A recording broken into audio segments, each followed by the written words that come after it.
El viento cortaba el rostro como finas cuchillas, trayendo el fuerte olor a barro y hojas machacadas que solo las lluvias intensas de la sierra consiguen despertar. Elías se ajustó el gastado sombrero sobre la frente, protegiendo sus ojos del agua que caía implacable. Sus 40 y pocos años le pesaban más en la espalda cuando el tiempo se ponía de esa manera.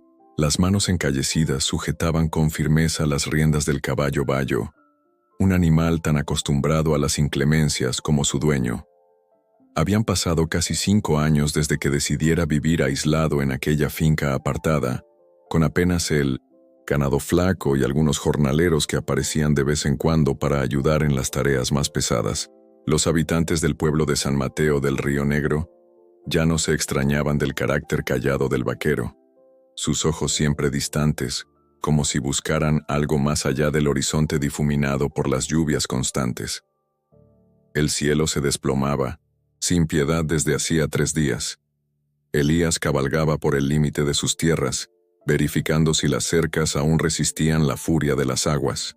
El arroyo, normalmente tan manso que hasta los niños jugaban en sus orillas, ahora rugía como una fiera enjaulada, devorando los bordes de la tierra, arrastrando árboles enteros como si fueran meras ramitas. Fue al llegar a la curva de la cruz, un tramo donde el río hacía un recodo cerrado antes de seguir en dirección al pueblo, que sus ojos captaron un movimiento extraño. Al principio pensó que era algún animal arrastrado por la corriente, quizás una res que no había logrado escapar a tiempo. Pero había algo diferente en aquella forma que se debatía contra la fuerza bruta del agua. Elías entrecerró los ojos bajo el ala empapada del sombrero. Un escalofrío le recorrió la espalda, y no era por el frío de la lluvia que le calaba la ropa, era una persona. Una mujer. Sus brazos delgados cortaban el agua con movimientos desesperados, mientras la corriente la arrastraba hacia las piedras puntiagudas que marcaban la cascada del Salto del Mono. Por un momento, Elías quedó paralizado, sobre la silla. Su corazón se aceleró no solo por el peligro que corría la desconocida, sino por los recuerdos que aquella escena desenterraba. La gran crecida, como los lugareños llamaban a la tragedia de 5 años atrás, se había llevado a Luisa, su esposa. No había conseguido alcanzarla a tiempo cuando la casa a la orilla del río se derrumbó. Su cuerpo solo fue encontrado 3 días después, enredado en las ramas de un higuerón, a 10 kilómetros de allí. Desde entonces, Elías cargaba el silencio como compañero. Las aguas se habían llevado más que a su esposa. Se llevaron su voz, sus sonrisas, su capacidad de mirar al futuro. Lo que quedó fue solo el trabajo duro, día tras día, bajo el sol o bajo la lluvia, como si estuviera cumpliendo alguna penitencia autoimpuesta. Pero el grito de la muchacha rompió algo dentro de él. Un sonido agudo, desesperado, que atravesó el rugido de las aguas y el tamborileo de la lluvia. Aquel grito parecía venir no solo de la garganta de la desconocida, sino de un lugar más profundo, como si fuera una llamada que aguardaba años para ser oída. ¡Socorro! Alguien, por favor. La voz femenina, entrecortada por el agua que invadía su boca, golpeó a Elías como una bofetada. Sintió al caballo inquieto bajo su cuerpo, los músculos del animal tensos, como si también reconociera la urgencia de aquel momento. La muchacha ya estaba siendo arrastrada hacia el centro del río, donde la corriente se volvía aún más violenta. Elías bajó del caballo con un movimiento rápido, atando las riendas a un tronco retorcido al borde del barranco. Sus dedos temblaban no de miedo, sino de una emoción que hacía mucho no sentía, la urgencia de hacer algo más allá de la rutina vacía en la que vivía. Los ojos de la joven encontraron los suyos por un segundo. Incluso a la distancia, incluso a través de la cortina de lluvia, Elías vio algo en aquella mirada que lo transportó a otro tiempo. No era solo miedo lo que veía allí. Era una súplica, silenciosa que iba más allá de la desesperación inmediata. Era una petición que parecía decir, «Elígeme a mí, elige la vida». Las aguas lodosas rugían, formando remolinos traicioneros. Troncos y ramas pasaban veloces, transformados en armas mortales por la fuerza de la corriente. Entrar en aquel río significaba desafiar fuerzas que ya lo habían vencido antes, que ya le habían quitado todo lo que le importaba. Pero algo había cambiado. Aquel grito, aquella mirada, habían tocado una parte de Elías que él juzgaba muerta, una parte que todavía sabía reconocer el valor de una vida, el significado de una elección. El vaquero miró al cielo revuelto por un instante, como si buscara permiso o perdón. La lluvia le lavó el rostro, mezclándose con las lágrimas, que no se dio cuenta de que derramaba. Entonces, con un movimiento decidido, Elías se quitó el sombrero y lo arrojó sobre el lodo. Las manos encallecidas desabrocharon el abrigo pesado y empapado, dejándolo caer sobre el barro. Su cuerpo parecía más ligero mientras se preparaba para lo que vendría a continuación. No era solo la ausencia del peso de la ropa, sino algo más profundo, como si años de culpa y luto estuvieran siendo momentáneamente suspendidos. La joven desconocida continuaba su lucha contra la corriente, pero sus movimientos ya parecían más débiles, como si la esperanza se estuviera desvaneciendo junto con sus fuerzas. Ya no gritaba, economizando el poco aliento que le quedaba para mantener la cabeza fuera del agua. Elías respiró hondo, sintiendo el aire húmedo llenar sus pulmones. Las aguas revueltas lo esperaban, como un desafío, como una oportunidad. La decisión estaba tomada. Daría un paso más allá de su luto, más allá de su silencio, más allá de las barreras invisibles que había construido a su alrededor. Por primera vez en años, Elías estaba a punto de luchar no solo por la vida de otra persona, sino también por su propia alma, tanto tiempo adormecida. El agua helada golpeó a Elías como un shock, arrancándole el aire de los pulmones. El litón, contraste con el calor de su cuerpo, hizo que sus músculos protestaran instantáneamente. La primera embestida de la corriente casi lo derribó, pero afirmó las piernas en el lecho fangoso del río, sintiendo el barro succionar sus botas a cada paso. El mundo a su alrededor se transformó. El sonido de la lluvia fue engullido por el rugido de las aguas que ahora lo rodeaban por todos lados. Su cuerpo, acostumbrado a los campos abiertos y al trabajo bajo el sol, ahora luchaba contra una fuerza que no podía ser domada, solo enfrentada, con determinación y astucia. «Dios mío, dame fuerza», murmuró entre dientes mientras avanzaba con pasos calculados.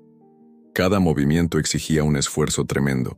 El agua ya le llegaba al pecho, y la corriente tiraba de su cuerpo como si quisiera arrastrarlo al mismo destino de la muchacha que intentaba salvar.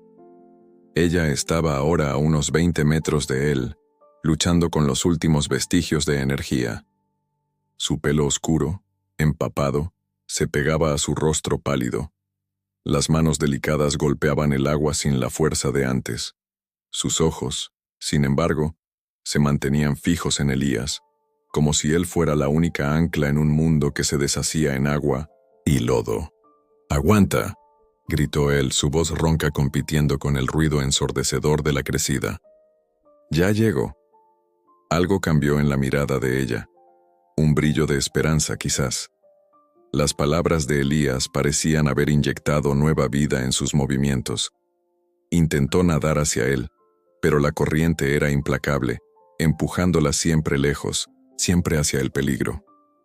Un tronco enorme, probablemente arrancado de alguna orilla río arriba, apareció repentinamente, rodando en las aguas revueltas. Elías vio el peligro antes de que la muchacha pudiera percibirlo. La madera pesada avanzaba hacia ella, impulsada por la fuerza bruta de la riada. «¡Cuidado! ¡A tu derecha!», vociferó él, señalando frenéticamente. La joven se giró, a tiempo para ver la amenaza. Con un último esfuerzo se sumergió, dejando que el tronco pasara por encima. Cuando emergió de nuevo, estaba visiblemente exhausta, su respiración entrecortada formando pequeñas nubes en el aire frío. Elías aprovechó ese momento para ganar terreno. Avanzó con zancadas más largas, ignorando el dolor en las piernas y el frío que comenzaba a entumecer sus dedos. El río se hacía más profundo a cada metro. y pronto ya no podría tocar el fondo. Necesitaba alcanzarla antes de eso. El mismo tronco que casi había golpeado a la muchacha ahora venía en dirección a Elías. Calculó rápidamente. No había tiempo para esquivarlo. En un movimiento instintivo, se sumergió, sintiendo la madera áspera raspar su espalda mientras pasaba. El dolor fue agudo, pero lo ignoró, emergiendo con un jadeo. La muchacha estaba más cerca ahora, quizás a 10 metros. Sus labios ya presentaban un tono azulado, y sus movimientos eran cada vez más lentos. La hipotermia comenzaba a manifestarse. Solo un poco más. La animó Elías estirando el brazo como si pudiera acortar la distancia entre ellos solo con ese gesto. Fue entonces cuando el lecho del río desapareció bajo sus pies. De repente, ya no había apoyo, solo agua turbulenta por todas partes. Elías sintió el pánico momentáneo de quien pierde el suelo, pero años trabajando cerca de los ríos le habían enseñado a nadar. Con brazadas poderosas continuó avanzando, ahora luchando contra la corriente sin la ayuda del apoyo en el fondo. La joven desconocida estaba casi rindiéndose. Sus ojos comenzaban a cerrarse, sus manos ya no golpeaban el agua. Solo su instinto de supervivencia la mantenía a flote, pero este también comenzaba a fallar. «Mírame», gritó Elías nadando con toda la fuerza que podía reunir. «Mírame, no te rindas». Los ojos de ella se abrieron con dificultad, enfocándose en los de él. Algo en esa mirada golpeó a Elías profundamente. Era como si, en ese momento, estuviera viendo no solo la lucha de aquella desconocida, sino también la suya propia. La lucha contra la rendición, contra el dejarse llevar por la corriente de la vida. Con un último impulso, Elías la alcanzó. Sus dedos tocaron la tela empapada de su blusa, agarrándola con fuerza. La atrajo hacia sí, sintiendo el cuerpo helado y tembloroso apoyarse en el suyo. Ella no tenía más fuerza para aferrarse a él, así que Elías la sujetó firmemente con un brazo, mientras usaba el otro para intentar controlar su dirección en el agua. «Te tengo, muchacha. Te tengo», dijo él, más para sí mismo que para ella, que parecía apenas semiconsciente. Su cuerpo era sorprendentemente ligero en sus brazos, pero representaba un peso adicional contra la corriente. Elías sabía que no podría nadar de vuelta por el mismo camino. Necesitaba usar la propia fuerza del río a su favor, dirigiéndose hacia algún punto de la orilla donde pudieran salir a salvo. Divisó, unos metros más adelante, una pequeña ensenada formada por un conjunto de rocas. Allí el agua parecía menos turbulenta, creando un pequeño refugio contra la furia principal de la corriente. Con renovado esfuerzo, nadó en esa dirección, sintiendo cada músculo de su cuerpo protestar. La joven se movió ligeramente en sus brazos, su rostro apoyándose en el hombro de él. Elías sintió la débil respiración contra su cuello, un recordatorio de la vida que aún pulsaba en ese cuerpo frágil. «Agárrate a mí», dijo él, su voz grave casi ahogada por el estruendo del agua. «Estamos casi allí». Ella pareció oírlo, pues sus brazos se movieron débilmente, rodeando el cuello de Elías. Era un abrazo sin fuerza, pero significaba que ella todavía estaba presente, todavía luchaba. La ensenada estaba cerca ahora. Elías nadó con determinación renovada, sintiendo que la corriente se volvía menos violenta a medida que se acercaban a las rocas. Cuando finalmente alcanzó el lugar, estiró el brazo y se aferró a un saliente rocoso, anclándolos contra la fuerza que todavía intentaba arrastrarlos. Con esfuerzo subió a la joven a una roca más plana, y luego subió él mismo, jadeando de agotamiento. Por un momento, se quedaron allí tumbados, ella casi inconsciente, él respirando pesadamente, ambos empapados y temblando de frío. Elías observó el rostro pálido de la desconocida.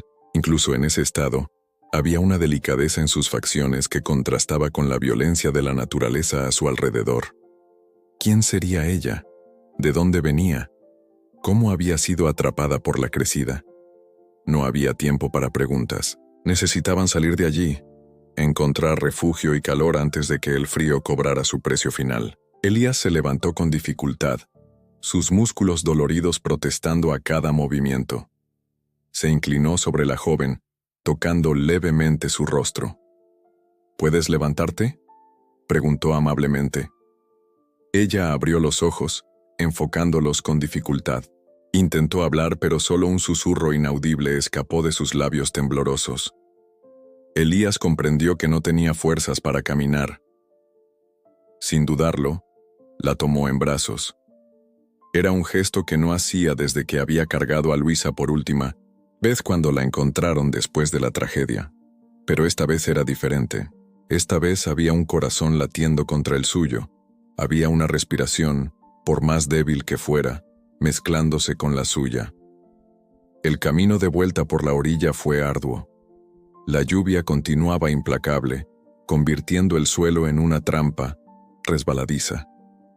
Elías avanzaba con cuidado, equilibrando el peso de la joven y su propio cansancio. Cada paso lo acercaba a la seguridad, a la tierra firme, y a algo que no experimentaba desde hacía mucho tiempo: la sensación de que todavía podía marcar una diferencia en el mundo, de que su existencia aún tenía un propósito más allá de la mera supervivencia.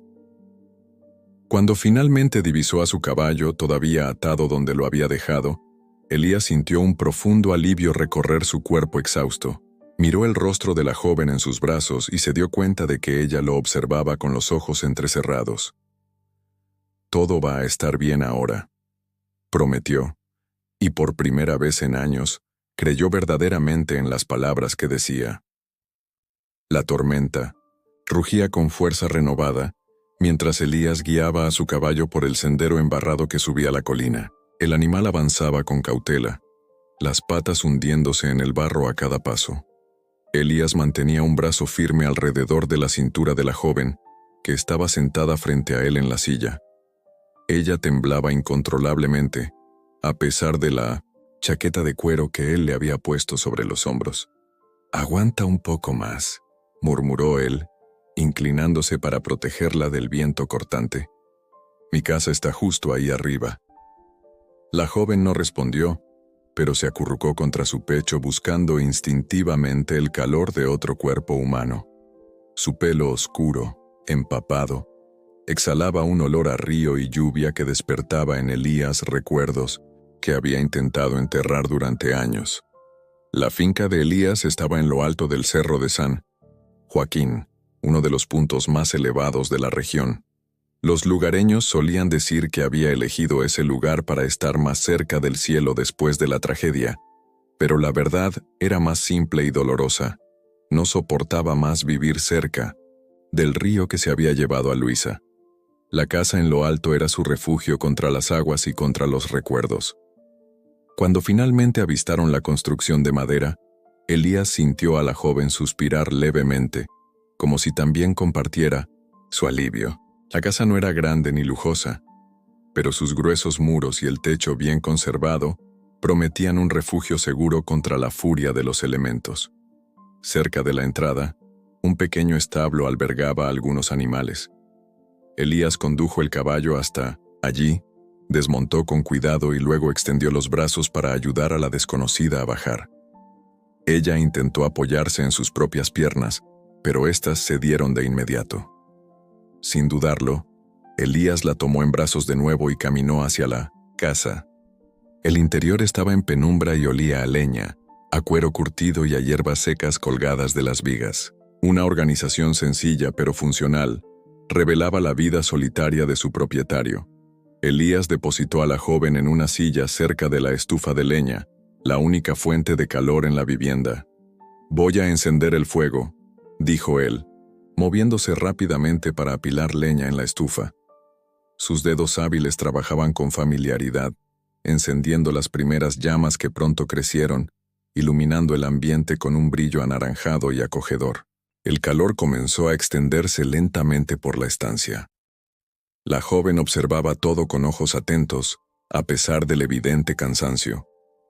Su mirada recorría las paredes de madera, los pocos muebles rústicos, las herramientas de trabajo organizadas. En un rincón, las ollas colgadas sobre la estufa. Era una mirada curiosa, pero también cautelosa, como si intentara comprender no solo dónde estaba, sino con quién. Elías tomó una manta áspera, pero limpia y caliente, de un baúl cercano, y se la tendió. «Quítese esa ropa mojada y envuélvase en esto», le indicó dándole la espalda para darle privacidad. «Voy a preparar una infusión caliente». Oyó el leve susurro de la tela mientras ella obedecía, y el crujido de la silla de madera cuando volvió a sentarse. Solo cuando ella murmuró un tímido «listo», es que él se giró de nuevo. Envuelta, en la gruesa manta, con solo el rostro y los pies descalzos a la vista, parecía aún más joven y vulnerable. Su pelo oscuro comenzaba a secarse, formando suaves ondas alrededor de un rostro ovalado de rasgos delicados. Los ojos, de un castaño, profundo, lo observaban con una mezcla de gratitud y aprensión.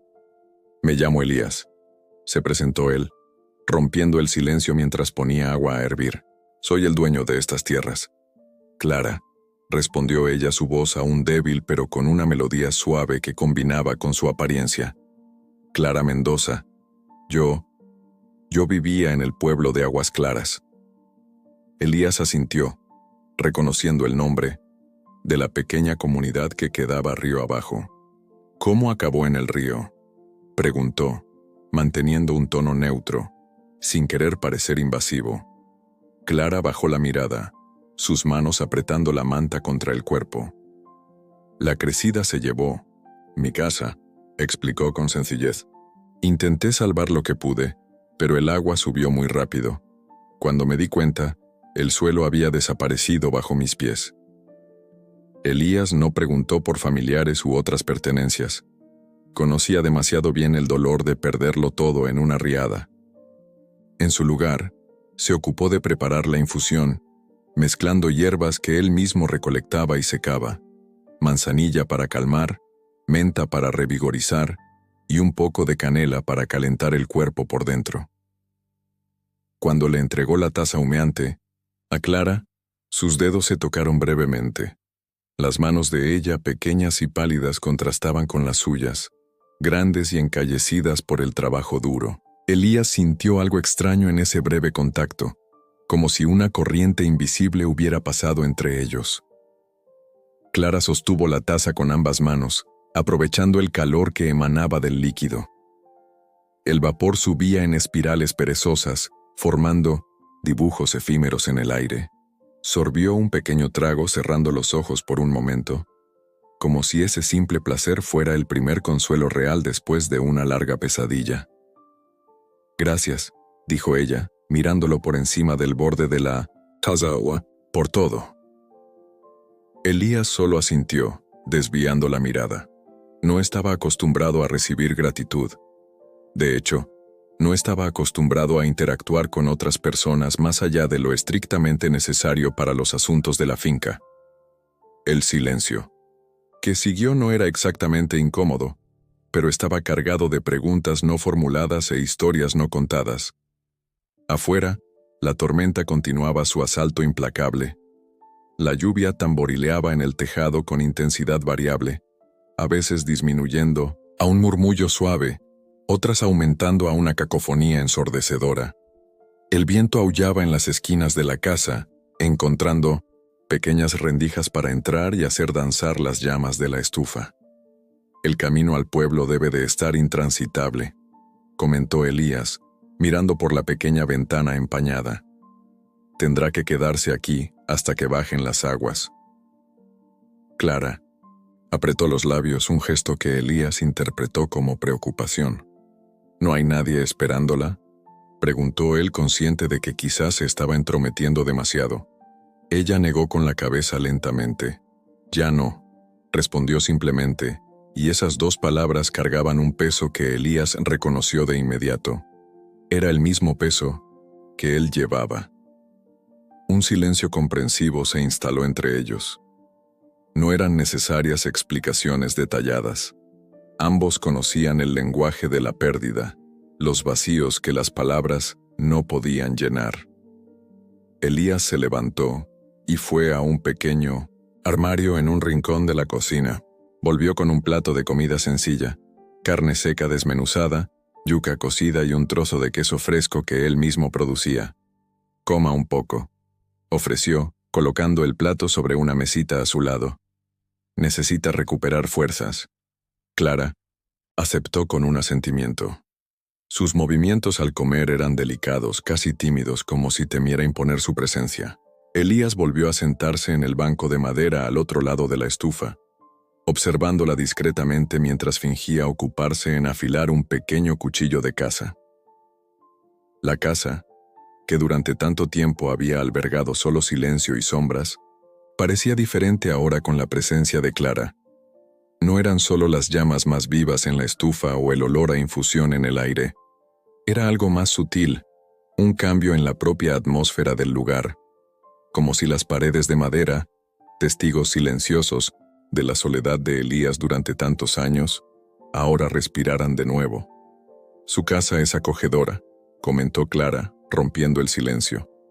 «Me recuerda a la casa de mi abuelo cuando era niña». Elías levantó la vista sorprendido por el comentario inesperado. «La construí con mis propias manos», dijo, y había un ligero tono de orgullo en su voz. «Cada tabla, cada viga, debió de darle mucho trabajo», observó ella mirando a su alrededor con renovado interés. «¿Lleva mucho tiempo aquí?» «5 años», respondió Elías, sus ojos momentáneamente perdidos en recuerdos. «Antes vivía cerca del río, como todo el mundo». Clara asintió, comprendiendo lo que no se dijo. Las crecidas eran parte de la historia de esa región, capítulos trágicos que todos conocían, incluso los que llegaban después. El río que daba vida también la quitaba, en una danza impredecible que marcaba profundamente a los que sobrevivían. A medida que avanzaba la noche, el cansancio finalmente venció a Clara. Sus ojos comenzaron a cerrarse involuntariamente, su cabeza cayendo hacia un lado. Elías se levantó y, sin decir palabra, preparó una cama improvisada con mantas y un colchón de paja cerca de la estufa, donde el calor permanecería durante toda la noche. «Descanse», dijo él ayudándola a acomodarse. «Mañana veremos cómo está la situación». Clara se acostó subiendo las mantas hasta la barbilla. Sus ojos se encontraron con los de Elías una última vez antes de cerrarse por completo. «Gracias por salvarme, Elías», murmuró ya medio dormida. «Gracias por elegir entrar en el río». Las palabras golpearon a Elías como un impacto, suave pero profundo. Elegir entrar en el río. Era exactamente eso lo que había hecho, no solo físicamente, sino en un sentido mucho más amplio. Después de años viviendo al margen de su propia vida, observando el mundo pasar sin participar realmente en él, había elegido sumergirse de nuevo. Elías se sentó en su mecedora, observando el fuego y la figura dormida de Clara. Afuera, la tormenta comenzaba a amainar, como si también estuviera exhausta después de tanta furia. Los sonidos se volvían más rítmicos, casi una canción de cuna. La casa en lo alto del cerro, que durante tanto tiempo había sido solo un refugio contra los recuerdos y contra el mundo, parecía diferente esa noche. Las mismas paredes, el mismo techo, los mismos muebles sencillos. Pero había algo nuevo, en el aire, algo que Elías no podía nombrar por completo, pero que reconocía como el inicio de un cambio. Los días que siguieron trajeron un silencio diferente a la casa en lo alto del cerro. No era el silencio pesado y vacío que Elías conocía tan bien, sino algo salpicado de pequeños sonidos, que hacía mucho no formaban parte de su vida. El leve arrastrar de pies descalzos por el suelo de madera, el tintineo de cubiertos al ser organizados, el suave tarareo que a veces se escapaba de los labios de Clara mientras se ocupaba de alguna tarea. La crecida había aislado completamente la finca. El camino principal estaba sumergido en varios tramos, y los riachuelos que normalmente se podían cruzar a pie, ahora eran corrientes violentas que impedían cualquier paso. Elías sabía que estarían aislados por lo menos una semana, quizás más dependiendo de la intensidad de las lluvias que aún caían intermitentemente. En la Mañana del tercer día, cuando Elías regresó del establo después de cuidar a los animales, encontró la mesa puesta con un esmero que no veía desde hacía años. Clara había encontrado el viejo mantel bordado que había pertenecido a la madre de Elías, guardado en el fondo de un baúl. Las tazas, antes polvorientas, ahora brillaban, alineadas perfectamente junto a una tetera humeante. «Encontré un poco de harina de maíz en la despensa», dijo ella, con una leve sonrisa. «Hice polenta con los huevos que trajo ayer». Elías se quedó parado en la puerta, observando la escena como si fuera algo de otro mundo. Por un momento, se sintió fuera de lugar en su propia casa, como si hubiera entrado por error en la morada de otra persona. El olor a comida casera hecha con esmero, la mesa arreglada, la presencia silenciosa pero cálida de Clara. Todo eso parecía pertenecer a una vida que ya no era la suya. No tenía por qué molestarse, dijo él finalmente, colgando el sombrero mojado en un gancho cerca de la puerta. «No es ninguna molestia», respondió Clara sirviendo la polenta humeante en un plato de loza antigua. «Es lo mínimo que puedo hacer después de todo».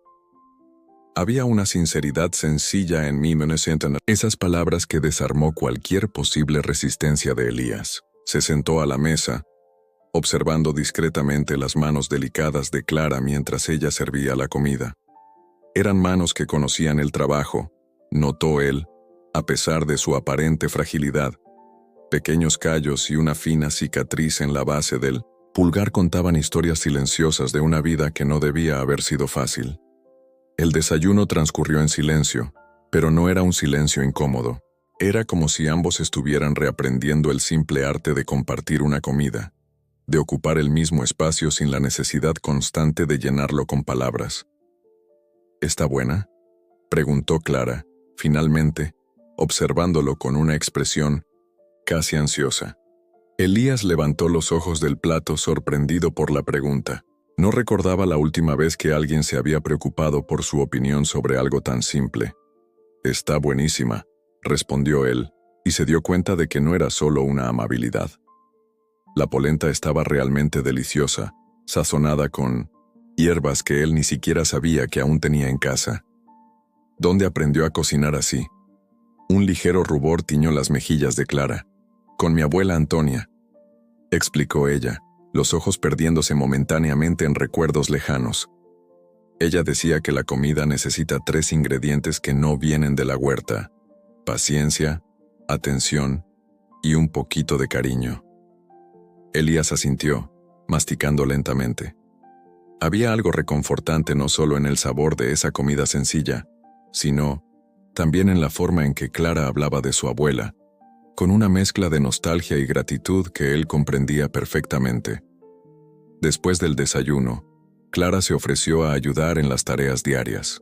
Elías dudó inicialmente, no acostumbrado a compartir sus quehaceres con nadie.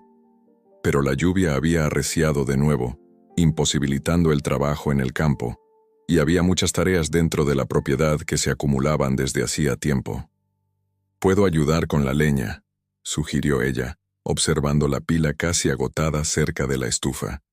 «La leña está en el cobertizo, se va a mojar toda», protestó Elías, pero Clara ya se estaba envolviendo en una vieja chaqueta de él que había encontrado colgada en una percha. «Un poco de lluvia no me asusta, don Elías», respondió ella, con una leve sonrisa que iluminó sus ojos. «No después de nadar en ese río». Había algo desarmante en la forma en que lo dijo, sin dramatismo ni autocompasión, solo una simple constatación de quien había enfrentado lo peor y sobrevivido. Elías no pudo argumentar contra esa lógica. Durante las horas siguientes trabajaron codo con codo, estableciendo un ritmo silencioso pero eficiente. Clara recogía la leña del cobertizo, mientras Elías reparaba una gotera en el techo del establo.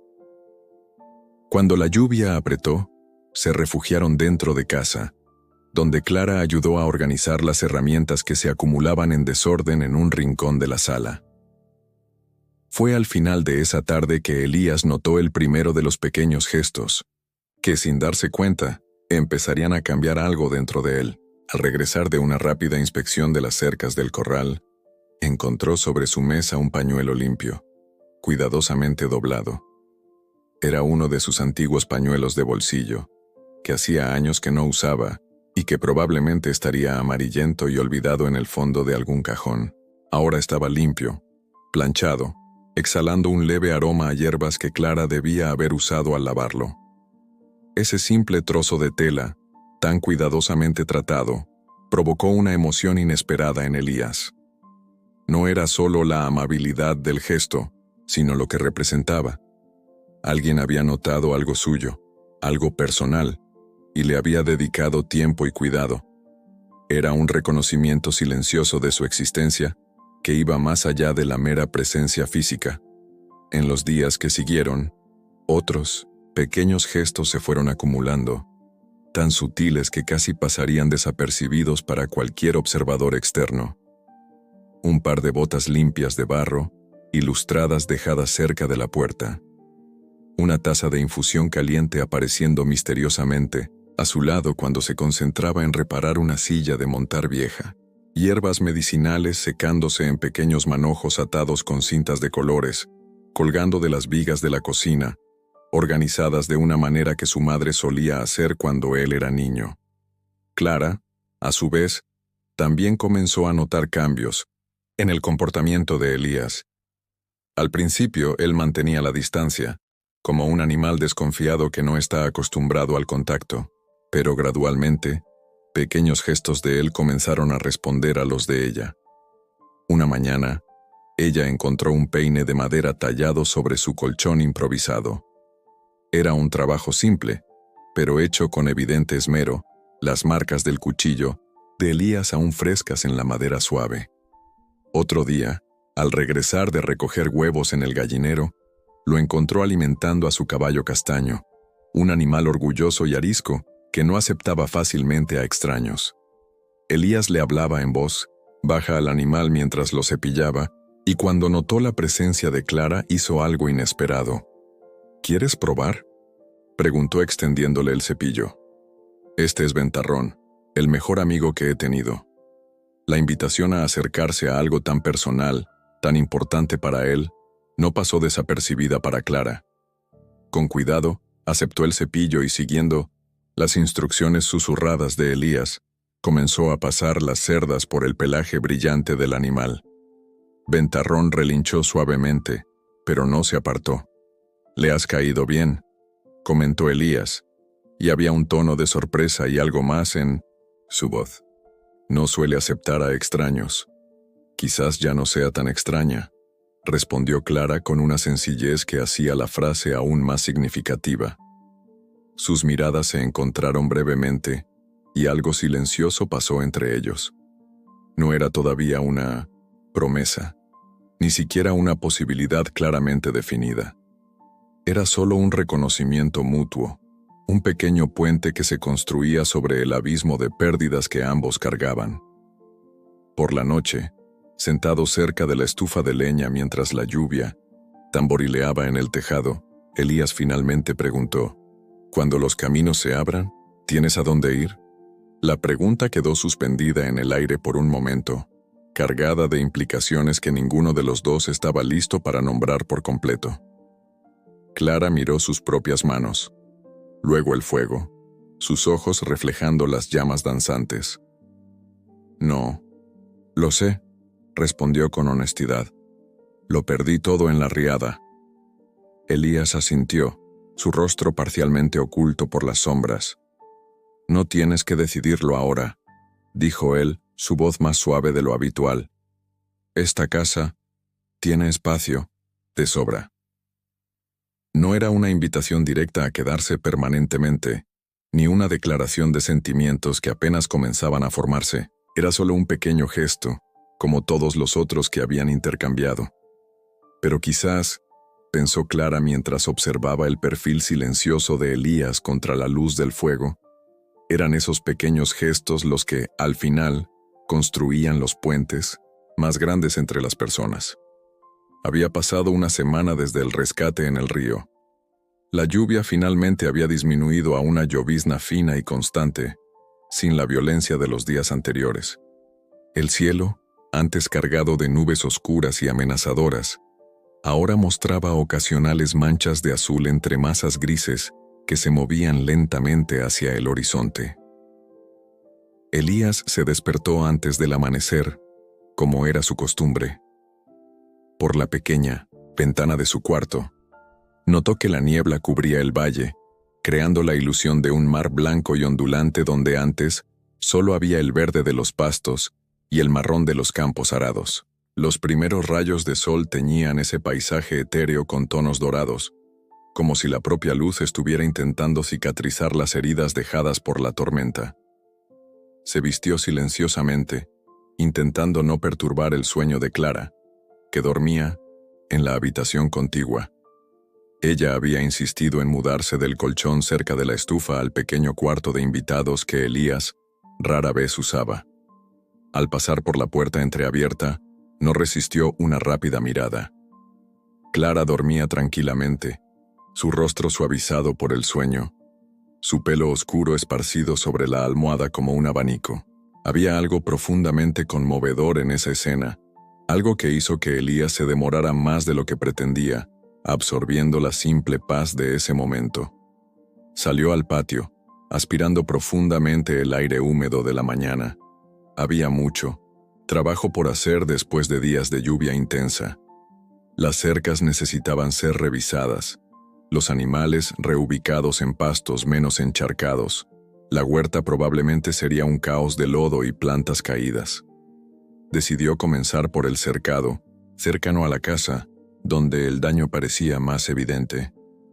Fue allí, reparando una sección de cerca derribada por la fuerza del agua, donde Clara lo encontró unas horas después. Traía una taza humeante en una mano y un envoltorio que parecía contener comida en la otra.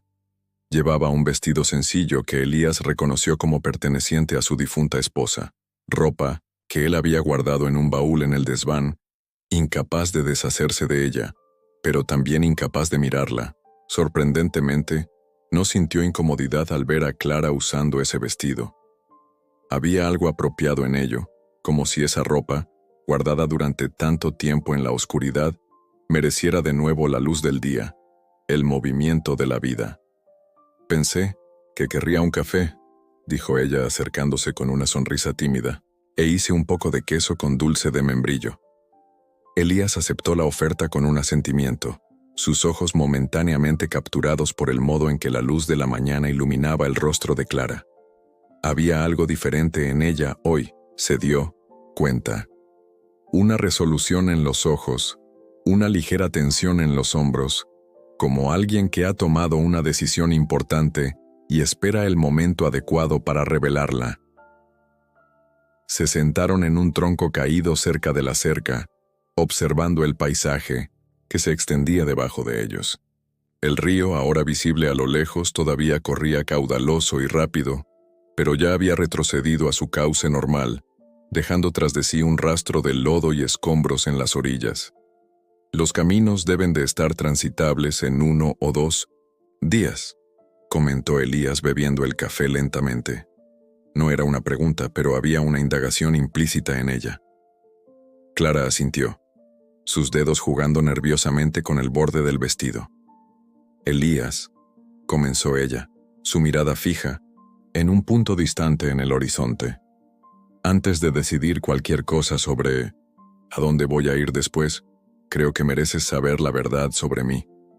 Él se volvió para mirarla, sorprendido por la súbita seriedad en su voz. En los días que habían compartido, ambos habían evitado preguntas muy personales, respetando los silencios del otro como quien respeta heridas aún no cicatrizadas. «No tienes que contarme nada que no quieras», respondió él, sintiéndose súbitamente protector. Clara negó con la cabeza, una sonrisa triste jugando en sus labios. «Quiero que lo sepas, necesito que lo sepas», respiró hondo, como quien se prepara para sumergirse en aguas profundas y desconocidas. «No soy solo una víctima de la riada, Elías, soy una fugitiva». La palabra quedó suspendida entre ellos, pesada e inesperada. Elías frunció el ceño, pero no dijo nada, dándole espacio para continuar. No de algún crimen, se apresuró a aclarar, al notar la expresión de él. Soy fugitiva de la crueldad, de los juicios, de las mentiras que hicieron mi vida imposible en Aguas Claras. Sus ojos, normalmente suaves, se endurecieron con una vieja herida mientras proseguía. Me crié con mi abuela después de que mis padres murieran. Ella me enseñó a valorar cosas que muchos en el pueblo consideraban anticuadas: el honor, el recato, elegir cuidadosamente a quién entregar el corazón. Clara hizo una pausa, sus ojos ahora fijos en sus propias manos. Había un hombre, Jerónimo Asunción, hijo del mayor terrateniente de la región. Empezó a cortejarme cuando cumplí 18 años. Traía regalos, hablaba de matrimonio, de una buena vida que podríamos tener. Pero había algo en él.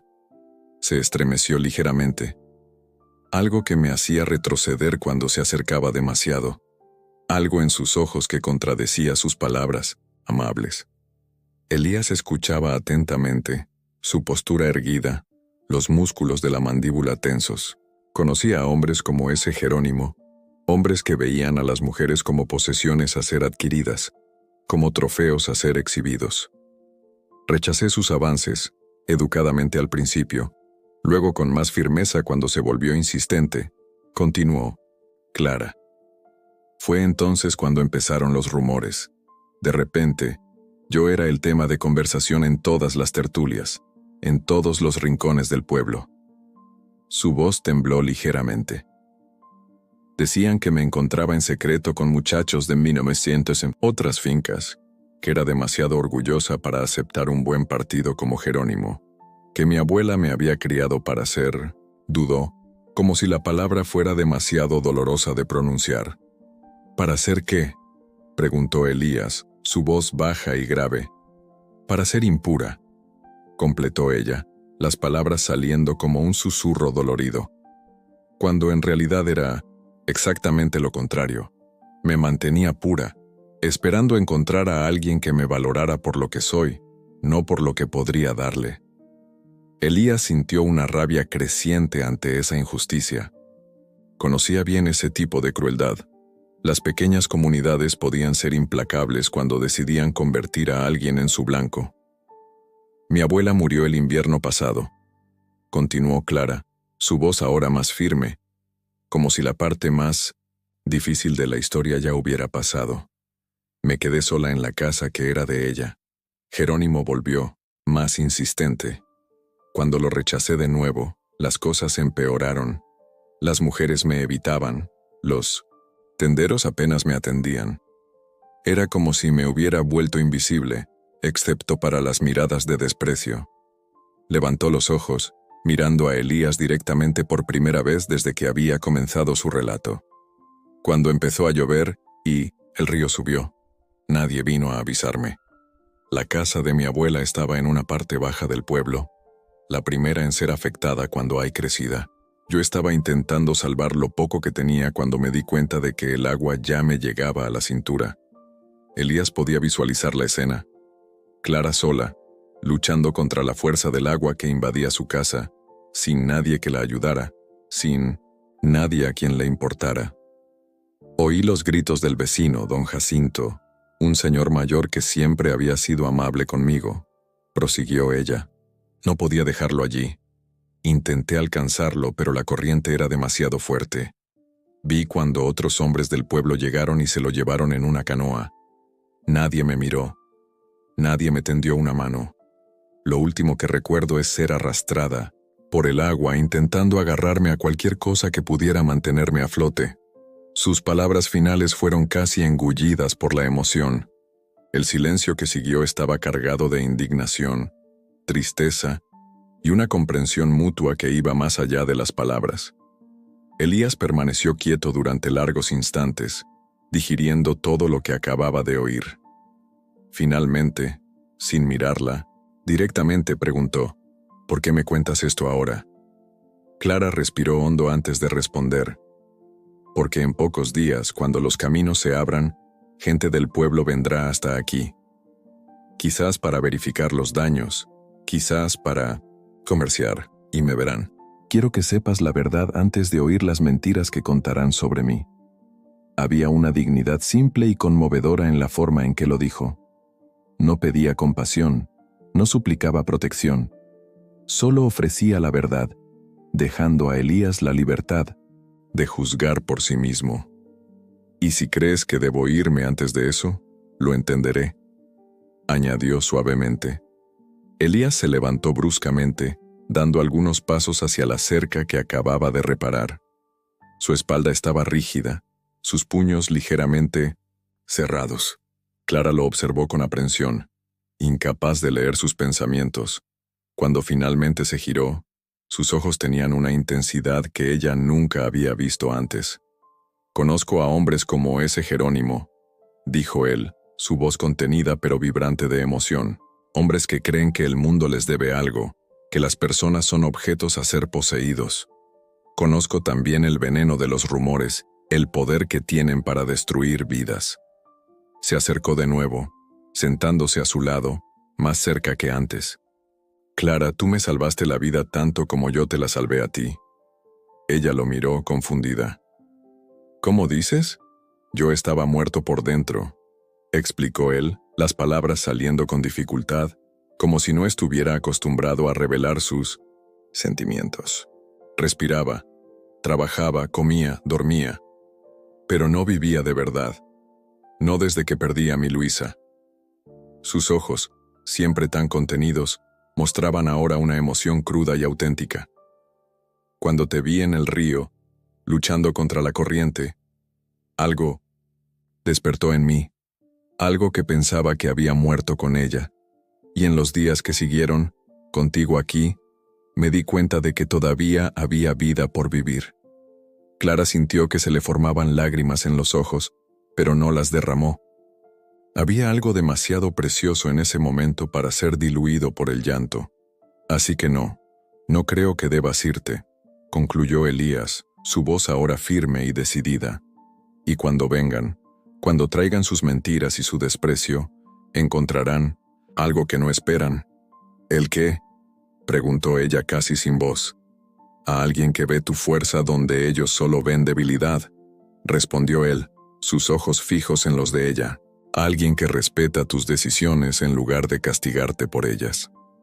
El sol ahora brillaba por completo, disipando los últimos vestigios de niebla en el valle.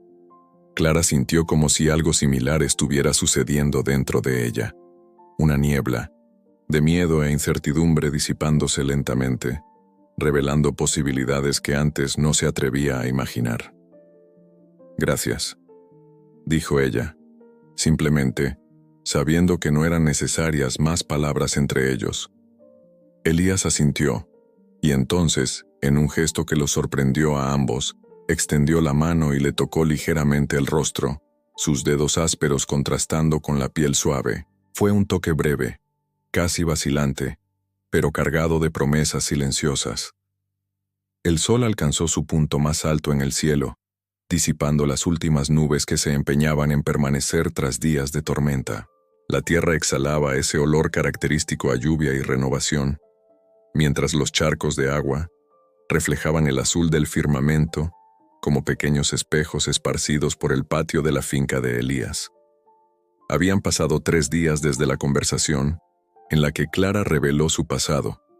3 días de trabajo arduo codo con codo, reconstruyendo cercas, reorganizando la huerta devastada por la riada, recogiendo ramas caídas por el terreno.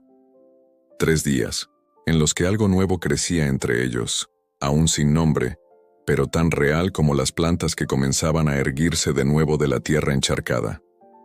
Elías estaba en el establo, verificando si el techo había resistido las lluvias intensas, cuando oyó el sonido de cascos de caballos acercándose.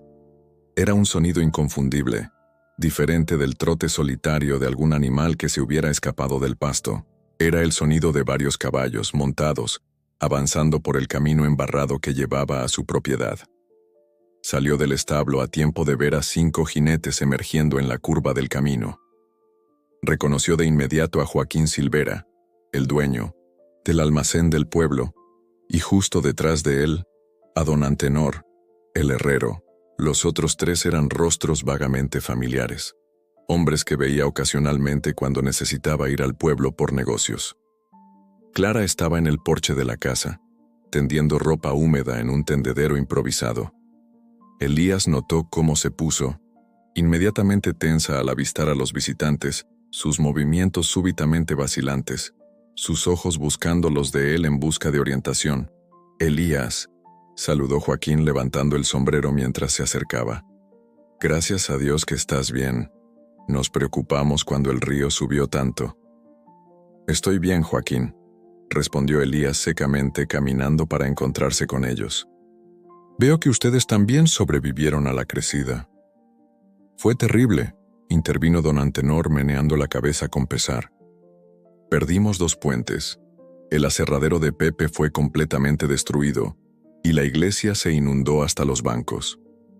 Mientras hablaban, las miradas de los visitantes se desviaban constantemente hacia Clara, que seguía en el porche, ahora parada, sus manos sujetando nerviosamente una sábana a medio tender.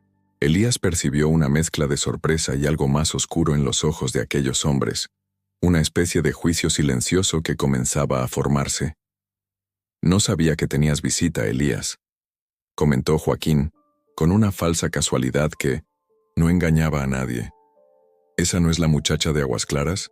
¿La sobrina de la vieja Antonia?» Elías sintió una tensión creciente en su cuerpo. El momento que Clara había previsto había llegado antes de lo que esperaban. «Sí, es Clara Mendoza», confirmó él manteniendo la voz firme. «La encontré siendo arrastrada por el río durante la tormenta. La salvé de las aguas». Un silencio pesado siguió a esa declaración. Los hombres intercambiaron miradas cargadas de significados no dichos. «Fue una suerte que estuviera cerca», comentó finalmente don Antenor, con un tono que sugería que no veía suerte alguna en aquello. «La gente de Aguas Claras estaba segura de que se había ahogado. Mucha gente se ahogó esta vez», añadió otro de los hombres, a quien Elías ahora reconocía como Tadeo, un pequeño propietario de tierras cercanas al pueblo. «Es una pena, pero a veces la naturaleza limpia lo que tiene que ser limpiado». La crueldad implícita en esas palabras hizo que la sangre de Elías hirviera. Dio un paso adelante, su postura súbitamente más erguida, más imponente. «¿Qué quieres decir exactamente con eso, Tadeo?» El hombre retrocedió ligeramente ante la intensidad de la mirada de Elías. «Nada, hombre. Solo un comentario». «Bueno, ya que estamos comentando», interrumpió Joaquín bajando del caballo y acercándose más. «Quizás deberíamos advertirte sobre esta muchacha, Elías. Hay cosas que necesitas saber siendo un hombre viudo y todo eso». Elías se dio cuenta de que Clara ahora bajaba los escalones del porche lentamente, acercándose. Su rostro estaba pálido, pero había una dignidad en su postura que lo conmovió profundamente. «No necesito que me adviertan de nada», respondió Elías, su voz baja pero cargada de una autoridad raramente demostrada. «Conozco a Clara, mejor de lo que ustedes la conocerán jamás». Un murmullo de desaprobación recorrió el pequeño grupo. Joaquín lanzó una mirada de soslayo a Clara, que ahora estaba parada a pocos metros de distancia. «Elías, eres un hombre respetado. Por estos lares», insistió bajando la voz como si compartiera un secreto. «No querrás involucrarte con una muchacha de reputación dudosa. Todo el mundo en Aguas Claras conoce las historias. Rechazó un buen partido como Jerónimo Asunción, demasiado orgullosa para su propio bien».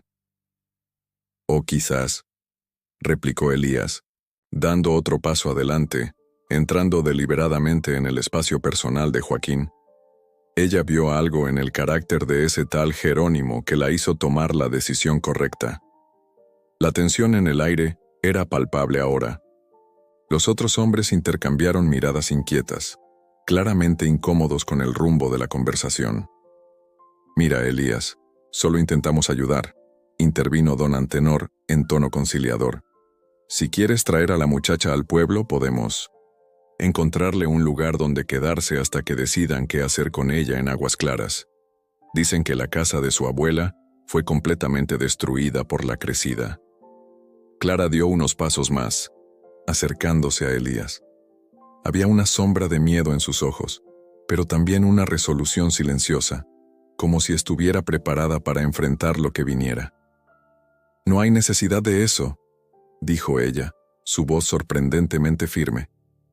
«Agradezco la preocupación, pero no pretendo imponer mi presencia donde no soy bienvenida». Elías la miró, luego a los hombres frente a él, sintiendo una decisión cristalizarse dentro de sí. No era algo planeado, ni siquiera algo que hubiera considerado conscientemente hasta ese momento.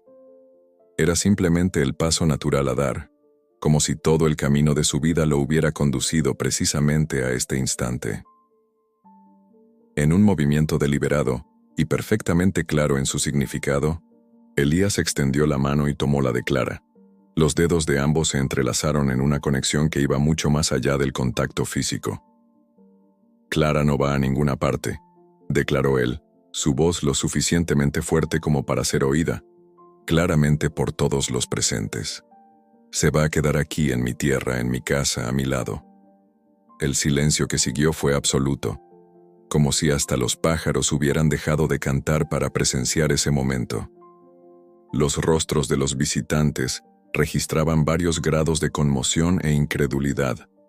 «Elías, no puedes estar hablando en serio», comenzó Joaquín, su voz ahora abiertamente hostil. «Piensa en lo que dirá la gente, en lo que pensarán». «Llevo 5 años pensando en eso, Joaquín», interrumpió Elías con una calma sorprendente en su voz. «Pasé 5 años preocupándome por lo que no importa. 5 años dejando que la vida pasara de largo, no más». Se giró ligeramente para mirar a Clara, sus ojos encontrándose con los de ella con una intensidad que hizo que el tiempo pareciera suspenderse. «Aquí Clara no tendrá que defenderse de rumores o mentiras», continuó él, aún mirándola mientras hablaba con los hombres. «Aquí, nadie más hablará por ti, hablarás por ti misma». Las palabras quedaron suspendidas en el aire como una promesa, un juramento que no necesitaba papel ni ceremonia para ser válido. No era una petición de matrimonio en el sentido tradicional, ni una declaración de amor en términos románticos. Era algo más fundamental, un compromiso de respeto, de protección, de compañerismo. Los hombres se miraron entre sí, claramente desconcertados por ese giro inesperado de los acontecimientos. Elías de Castro, el viudo solitario que apenas intercambiaba 2 palabras con nadie en los últimos 5 años, ahora defendiendo públicamente a una mujer cuya reputación había sido manchada por rumores crueles. «Bueno, tú sabrás», dijo, finalmente Joaquín, incapaz de ocultar por completo su desagrado. «Solo vinimos a ver si todo estaba bien después de la riada. Veo que estás ocupado». «Estoy bien, como pueden ver», respondió Elías secamente. «Agradezco la preocupación». Era una despedida clara, aunque educada. Los hombres dudaron un momento, como si esperaran que Elías reconsiderara o que se dijera algo más. Pero él permaneció firme, su mano aún sosteniendo la de Clara, su mirada directa e inquebrantable. Uno a uno, los hombres volvieron a montar en sus caballos. Joaquín fue el último, lanzando una mirada final a la pareja parada en medio del patio. «La gente va a hablar, Elías», advirtió, como un último intento de hacerlo retroceder. Elías se encogió de hombros, un gesto simple que contenía toda una revolución personal. «Que hablen», respondió. «Las palabras son solo viento. Lo que importa son las acciones». Los jinetes se marcharon, el sonido de los cascos disminuyendo gradualmente hasta desaparecer en la curva del camino. Elías y Clara permanecieron donde estaban, aún de la mano, como si necesitaran ese contacto para procesar lo que acababa de suceder. «No tenías que haber hecho eso», dijo Clara finalmente, su voz poco más que un susurro. «Ahora los rumores te seguirán a ti también». Elías se giró para mirarla por completo. Bajo la luz clara de ese día post-tormenta, el rostro de ella tenía una belleza simple y conmovedora. No era la belleza perfecta e inaccesible de las estatuas, o las pinturas, sino la belleza real de alguien que ha sufrido, resistido y sobrevivido, manteniendo intacta su esencia. No lo hice por obligación, respondió él, su voz más suave de lo que ella jamás había oído. Lo hice porque, por primera vez en 5 años, sentí que estaba realmente vivo. Vivo lo suficiente para tomar una decisión que importa. Clara sintió que se le formaban lágrimas en los ojos, pero no eran lágrimas de tristeza o miedo. Eran lágrimas de reconocimiento, de alivio, quizás incluso de alegría, una emoción que se había vuelto tan extraña en su vida que apenas podía identificarla. ¿Y si quiero quedarme?, preguntó ella, finalmente dando voz a la posibilidad que había estado flotando entre ellos durante días. Entonces construiremos algo juntos, respondió Elías simplemente. Día a día, sin prisa, sin promesas más allá de las que podamos cumplir. Solo 2 supervivientes, aprendiendo a vivir de nuevo. Una sonrisa tímida iluminó el rostro de Clara, transformándolo de una manera que hizo que el corazón de Elías se acelerara. Creo que me gustaría, dijo ella. Permanecieron allí, en el sencillo porche de esa casa aislada, bajo el olor a tierra mojada y madera seca. El sol ahora estaba en lo alto, secando los últimos charcos dejados por la riada. En el horizonte, nubes blancas e inofensivas dibujaban formas caprichosas en el cielo azul. No, intercambiaron besos ni declaraciones grandilocuentes. No lo necesitaban. Lo que había nacido entre ellos era algo más profundo y duradero de lo que cualquier gesto apresurado podría expresar. Era el reconocimiento mutuo de 2 almas que, habiendo conocido la pérdida y la soledad, valoraban la rara oportunidad de un nuevo comienzo. Era la pertenencia que ambos, sin saberlo, habían estado buscando durante mucho tiempo.